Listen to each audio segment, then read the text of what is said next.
and a coffee machine in each hand. One powered Yeah, I think I'm good on this. Welcome back to Lightmatter. Let's shut Virgil up and listen to some more commentary. So this one's called Wall, and it's only 4 minutes, so... And it's the, it's not the level designer talking, so I'm a little curious. Like, I would have liked more commentary about the level design here, but maybe these guys will do the same thing, who knows? We'll see. This was one of the many wall/sensor levels that we made, one of the better ones, and we tried to use this sensor. Oh my god! Can you explain how we did this concept with lights and sensors? I had no idea. Yes. How did I miss this? So the idea is that the ability to jam a gate, keep it open and kind of swap this one maybe around, what lamp. I'm just gonna listen here. Bringing one lamp to the end of the puzzle by jamming the gate, basically, with two lamps. And also I remember the interesting part from the beginning was... Actually, I didn't quite hear what he said here. Like, he was talking about the solution and jamming the gate. I don't remember doing that, because I just remembered, doing the weird thing where I had to shine back through the gate and then hold a lamp and walk with it, which was the weird part. So I'm just gonna retry for now and just listen to this again, and also just check out the fucking cat. Because, yeah, I never noticed this. Hi, Lux. I'm so glad you found James's cat, Lux. I did. Nothing more distracting than that four-legged fluff ball. But I allow him to stay. For James, of course. Of course. But that's it. So, would you have gotten the, found Lux? Oh, that's weird. I guess you can get find Lux or found Lux either by finding Lux here or by clicking on the poster or the painting, which is strange because the painting you don't find him, and I still got the achievement, so now it makes sense. Now I actually found Lux. Huh. Oh shit.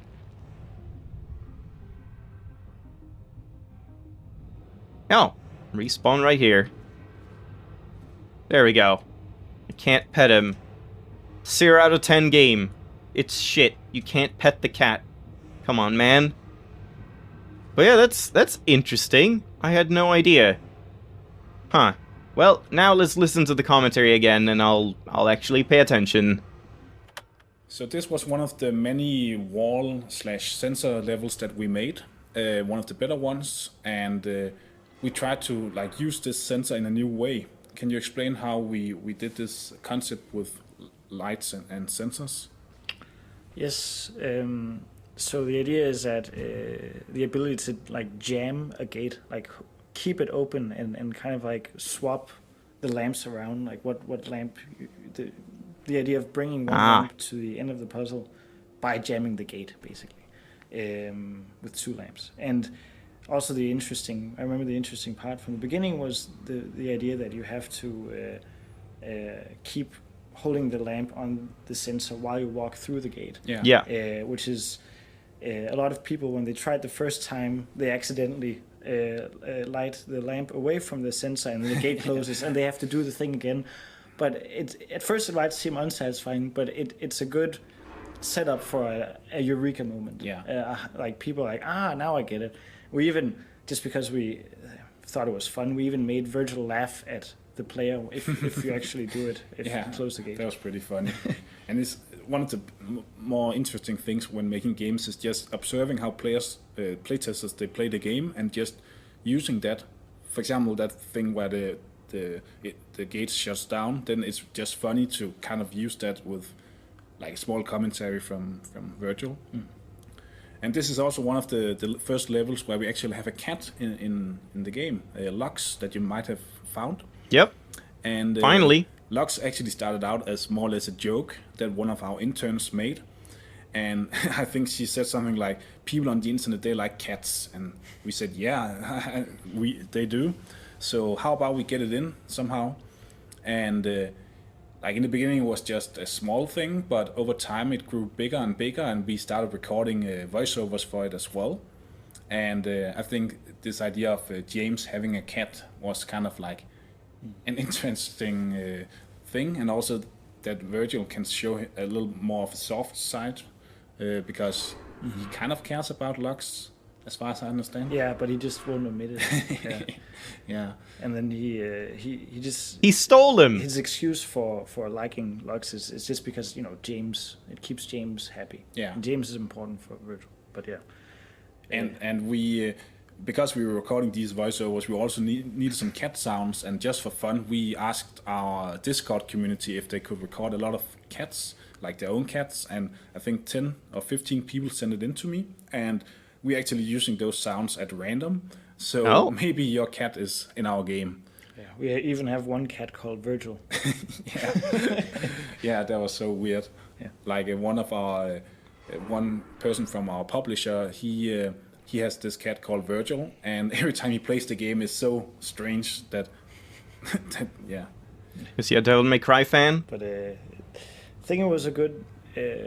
That's like our way to get a collectible in the game also. Yeah. Like to give a newer dimension to the puzzles. You feel like you have something to look for. Yeah, explore the game a little bit more than just solving puzzles. Yes. And if you haven't noticed when you play the game that you actually get a voiceover from Virgil each time you find a new cat or you find Lux again. So keep an eye out for that. Yeah. Each time, there's more than one. What? I mean, there's the painting, I guess. I guess it's like you can find Lux at any of the places that Lux will be at. And holy crap, there's more than one? I'm assuming this is the first one then, since they're talking about it in the dev commentary. So that's interesting. And then...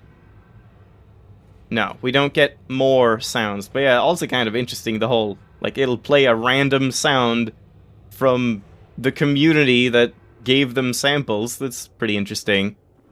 But yeah, this puzzle is very difficult for me. They didn't really like mention anything about that. I mean, they did say that it was like a eureka moment once you get it, the whole like holding a lamp and walking through. But yeah, that was just very unnatural to me somehow. Like it didn't make sense until it did, I guess. So yeah, I guess it worked in that way. But man, it was very time consuming in the moment. But yeah, cool little tiny log. The Lux thing was awesome. I'll keep an eye out. I don't know if Lux, how many more times Lux is in the game, and maybe it's like, maybe, Schrödinger's cat is something about finding Lux at like all of the positions where he wouldn't normally, like he shouldn't be possible, it shouldn't be possible for him to be there, or I don't even know. I don't know what else, like, at the push of a button might... whoa, what's it doing? Why is it like I'm holding down the mouse button when I'm not? That was weird. Yeah, I don't know. But we'll keep going for now. See if I can find another Lux secret. Because yeah, that's fun. I was complaining that there weren't any secrets anywhere in the game, but I guess I just missed them. Though I doubt there are any, like, secret areas in that sense. Ooh, this is a long one. This is a product of a phase in the puzzle development where we were focused a lot on the light sensor. We had to come up with a puzzle that utilizes the light sensor in different ways. This puzzle actually started out as... hold on. Isn't this the place where he starts telling, like, figuring out that I'm a journalist? I guess I'm gonna just ignore the whole, what was it? No photographs thing. We'll just have to do that, like, separately, because, yeah, I can't listen to both at the same time, so, yeah, let's just ignore it, because I don't know what I would do, even if he did say something about me being a journalist and photographs and whatever, like, I don't know what you would do, so... let's leave it for now and focus on the dev commentary.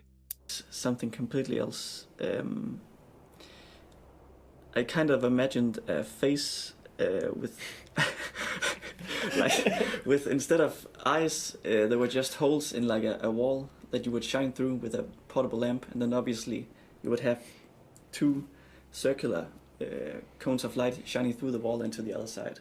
Huh? And then you would have to maneuver the portable lamp around to hit 2 light sensors on the other side of the wall, and find the perfect alignment so you could open a door or gate or whatever it was. I don't remember. But it proved to have some problems with the perspective. You couldn't see how the light cones were hitting on the walls behind the wall with the face or the openings. So I kind of scrapped that idea and came up with the idea of locking a portable lamp in place by having it connect to a sensor. So for this level, it's the sensor on the right controls the the moving platform on the right. So if I could extend or move a lamp out on a platform and have it pointed directly at the sensor, once it hit its peak, it would keep in place and kind of be locked in that position. And I thought to myself, I have an idea here. So I went back to my drawing board and tried to come up with a solution of how to extend it, because that was way too simple for a puzzle. And I have to be honest, I don't remember how I did it, but somehow I ended up creating this puzzle that really utilizes all its elements really well. It's one of my favorite puzzles in the game. I think it's the whole company's favorite puzzle. Like all the developers call this puzzle the Golden Child. They made it. It just seems like it utilizes its like the mechanics multiple times. Yeah, it's meaningfully. It's a well-rounded puzzle. Yeah, and it's very compact as well. There's not much to it. Of course, we have the 2 sensors. It's a good one. Yeah. But it's still like in a compact area, and yeah, it's very simple. Yeah. And I remember that it was in a phase where we were kind of discovering like what kind of concepts does this mechanic have, the sensor mechanic, and we were a bit in doubt if we could actually if we can make enough puzzles with the sensor mechanic. But then you made this one, and parallel to that, I made the previous one, Wall, which funnily enough they use similar concepts. What's going on here? A gate with a lamp and a sensor, and we didn't even like coordinate that. We just made those puzzles parallel to each other, and then Matthias arranged them. And I think because this one is a harder version of that, they fit well together. It feels like they build on each other. And I also remember that now that we're talking about sensors, like the whole reason why we have this mechanic, the sensor mechanic, was we were in the game. You light up a lot of floor, and having things on walls that you light up, that you have to light up something vertical also.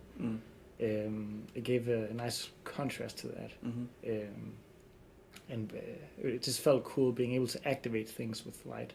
So you felt a little more powerful with that. Yeah. So it's a mechanic that we really wanted to make work, and luckily we did. Can also mention that when like designing the story and what should happen, we really wanted to continue like the mystery of who you are, and want that thing to change a bit, because we read a bunch of screenwriting books, and with like we had a mentor on the script, and there was a lot of talk about having that your story fluctuates between positive and negative frequently, so it doesn't become stale. So, for instance, something negative that happened a few scenes ago is that the bridge collapsed, and now you have to take a detour. But then the positive thing is that you took a shortcut. So Virgil starts, complimenting you and liking you. Hey, for an inspector, you're actually pretty smart. But then all of a sudden he finds out that you're a journalist, and it kind of dives down again. And that really fit like I said, David as a voice actor, because he is very versatile and has a big range. He is really great at delivering like sinister, eerie tones, and luckily our sound designer also, like the music he makes is also pretty dark, some of it, so we felt that it matched really well. And also when like deciding what music should be played in each scenes, we thought about that a lot, like what fits tone-wise. And here he made a darker sound that kind of fits with this, with him suspecting that you're an enemy, basically, because Virgil is the character of Virgil is very inspired by Elon Musk, and one of the things that we talked a lot about with Elon Musk is his relation to journalists, where there's interviews where journalists are basically trying to, make him saying things to make him emotional. There's an interview where he basically cries on camera because the journalist is just asking these really, really nasty questions. And we thought it would be interesting if Virgil also had like this weakness. Like he hates journalists because they keep trying to expose him or expose weaknesses. And it also gives the character a bit more depth and makes him. It's a way to make him talk about things that he would otherwise hide away. Like shortly after this, he starts talking about Arthur and stuff like that, and progressing the narrative a bit.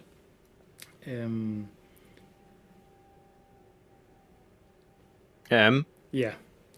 Also to mention that there's when recording with David, we really liked him sounding like threatening. Like he has this growl in his voice, this really sinister growl, and we really tried to get that out as much as possible, and keep using that as like keywords for directing him, because especially with like the work he's done before, we know what his voice can do basically. So a lot of the script was actually rewritten and changed to emphasize these sinister moments once we knew that we were going to get David as a voice actor, which we knew actually after the script was written for the first time, but the script has been iterated on so many times.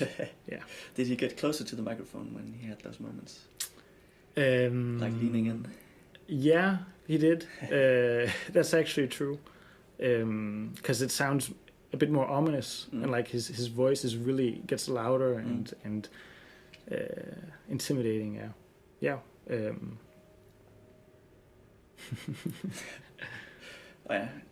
Last thing, fun fact. I don't know if it's fun. I don't know. It's a fact. Yeah. Going back to what I said in the beginning, it being a face, the level is actually called Sensor Face, but the premise for the whole level now has changed. So it's funny how we have some levels that have some names that don't make sense at all anymore. Yeah. But it just shows how many iterations the levels and narrative and whatnot has gone throughout the thing, trying to make it work. Yeah. Trial and error, basically. Yeah. Fail often. Or fail faster. Fail often. But succeed sometimes. Sometimes. So, yeah, I guess I haven't really checked that. Like, if you go into the level select, I guess you can see the names of the chapters. Can you? I don't even remember. Isn't it just 1 through whatever? Like, how would you see the titles? Can't quite remember. Maybe like in... Well, that's not really helpful. Just level 18. I don't know if you get other stats somewhere. I guess I should check that, like, when I leave it off for today. But, yeah, other than that, long developer commentary, but I don't really have anything to say. It's just they talked about this level, and it's a good level. Yep, I like this one more than the last one, I gotta say, because the last one was just, like, figure out this one kind of gimmicky mechanic that, I don't know, it just didn't really make... It does make sense. I don't even know how to explain it. It's just, the whole carrying the lamp thing just felt weird to me. But this one, I just think, is a good, challenging, but fun and clever level. So, I like this one a lot more. The Sensor Face. And then just, them talking about voice acting and the voiceover. And, like I've said in the past, nothing much to say there. It's a great voiceover. I think they did a very good job with Virgil and Ellen, but they are only 2 people. It's like 2 people, 2 performances, and at least both of them are good, very good, so that's great. And again, not much else to say there. Now, let's see if we can get one more... Bye, Lamp. Journalist. Yes. Arthur's poison project severely damaged One morale. more dev commentary, if it's not like 10 minutes or more. So besides installing the decontaminators, I ordered a container full of... Yeah, bye, Virgil. So this level, Okay, fine. Yeah, let's go for is this one of one. the levels that caused a lot of problems. Wow, this is another one where it's just like super quiet for some reason. Like, it's... God, I guess I'll try to like bump it up as much as I can, but for some reason, the last 2, or 3, whatever, like, this episode and the last one had completely like consistent voice levels and audio levels, but then this one is just all of a sudden super quiet. And yeah, I'll try to boost it up as much as I can, but it's really annoying and frustrating to listen in the moment when, again, I have everything maxed out and I have to like strain my ears to hear what they're saying sometimes. Good lord. It has a lot of moving parts. As Holy part of hell, it's so quiet! The middle object of this puzzle, the rotating thing in the middle. This is abnormal. What the fuck? I don't even think I can make it sound like audible enough in the video. I mean, it'll be better for you, hopefully, but Jesus Christ, man. We basically had a lot of problems with resetting stuff. But luckily, in our cooperation with our publisher, we had a whole QA department testing like this level and other levels as well.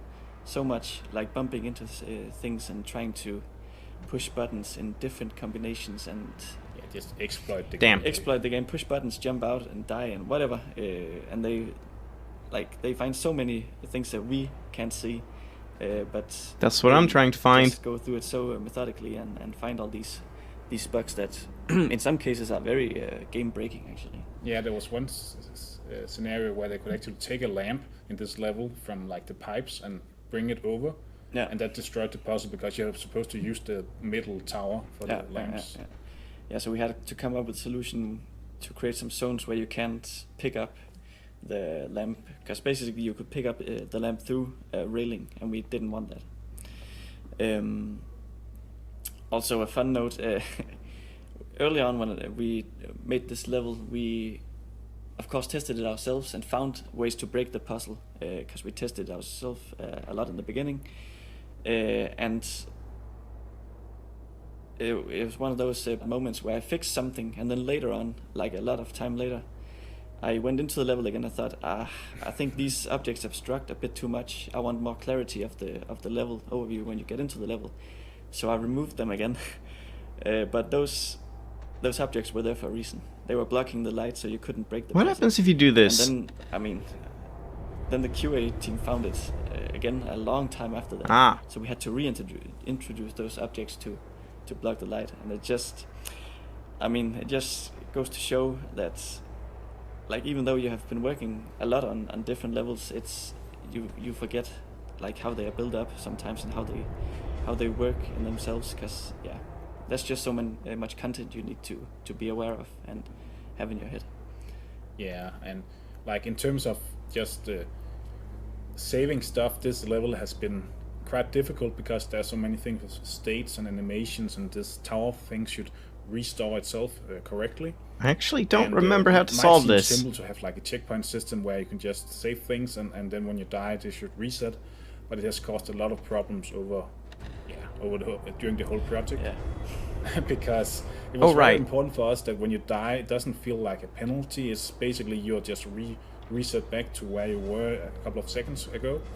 But having so many objects in the game and positions and rotations that need to reset back, that is not always easy, because we were building both the checkpoint system and the levels at the same time, so we did not know what we actually needed. We had an idea, but then once in a while we needed something else that we need to save, and the system had to kind of be morphed into something else, and it's not easy to test for, because sometimes something that works in the editor, in our Unity editor, works, but then in the build on Steam it doesn't work, and there's so many combinations. Yeah, and it is critical that it works, because if you rotated something into a position and it doesn't rotate back, but you spawn back like earlier in the level, you might have rotated the thing away from you, so you can't proceed. Yeah. So we needed to reset so you can like do the thing again and do whatever you did.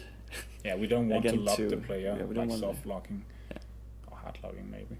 And this level overall, I just have to we sit here. found it to be quite difficult, and like it takes a long time to play.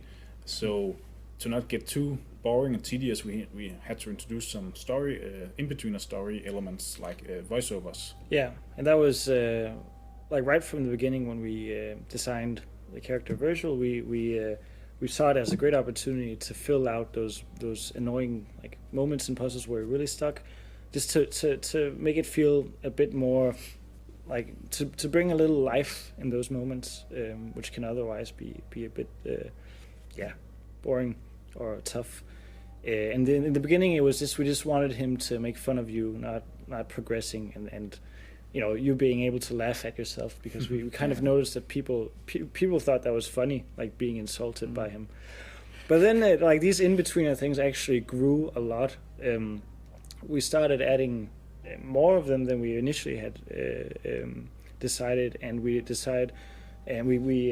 started having them build out expand the universe a bit more, so he doesn't only criticize you. It's not only when you get stuck for a while, it's also if you've been in the level for like a minute or two, just in order to fill out a lot of space, because it is really one of the only way we have, the only tools that we have of delivering narrative are some environmental storytelling and the voiceover. We don't have stuff you can pick up and read, so we really felt like we needed to expand the universe more. Yeah. That also brings me to our portal in between us, because we were so lucky that we worked with that our publisher had a connection to Valve, and they kind of we were allowed to integrate our game in the same universe as Portal's universe, and and we've written some in-betweeners that kind of reference Aperture Science and Cave, and we decided to take the approach that Lightmatter Technologies exists before Portal, like it's the same time where Cave Johnson is alive, and just because Cave Johnson is a fun contrast to Virgil, it's fun having him as a competitor, because Virgil is after all very inspired by Cave Johnson. So him having kind of like this competition relationship, and him kind of trying to find ways to shift focus onto Cave Johnson and like point at him and say, look at this bad stuff he's doing. On that with that cooperation with Valve, we were also allowed to put some Portal related assets in the game. And they were actually very open to the idea. You were a little bit, how will they take this when we actually make fun of Cave Johnson and the other things? But they said, if you can make it work, it could be really interesting to have it in. Yeah, and they also had their own ideas. Which was cool. They were like they were into it. And we decided not to talk publicly about it, because we think it's nicer if the player discovers it themselves. So hopefully people will discover it and like, what is this, and how do these two universes fit together? Yeah, we are obviously inspired by Portal, and a lot of people point that out, and we just chose to embrace it, basically. Because our game is a love letter to especially Portal, but the whole genre, right? So, and then it's just in general awesome to be a part of the Portal universe. Yeah, it is. Well, that's interesting.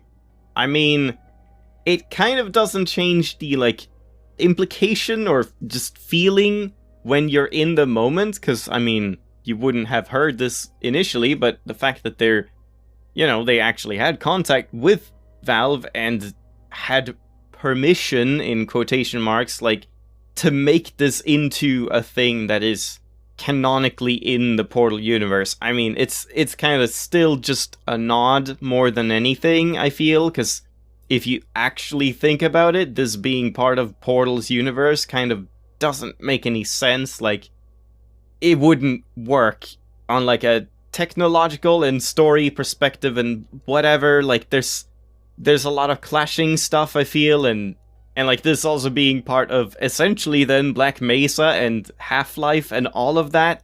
Like, it's all the same world, the same universe. It kind of works for me better as just a little nod and not canonically writing itself into that universe. I mean, like I said while I was playing it, it felt a little forced when they had like the lines, especially since it wasn't like a line that you would have to seek out and only got in like certain situations. It was a line. They just talked about Portal in the story several times, and that just felt a little too forced to me. If it was just a little tiny Easter egg line that you had to do something special to get, and also the whole radio thing and the little like drone and whatever like sitting around, all of that is totally fine, but I've talked about this before. But anyway, I am completely stuck here, so I'm just gonna leave it off here and we'll continue on next time. I will probably solve this puzzle again, just in case of like Lux, or I want to look at that dark part of the desk here and whatnot, but otherwise I could just skip ahead to the next one and do the dev commentary there, I suppose, but it shouldn't take long. Thanks for watching, hope you enjoyed, I'll see you then. Bye-bye! Also kind of ironic how I get stuck in the geometry of the level that they said they had rigorous testing to try and like break and jump out of and whatever. What do you know?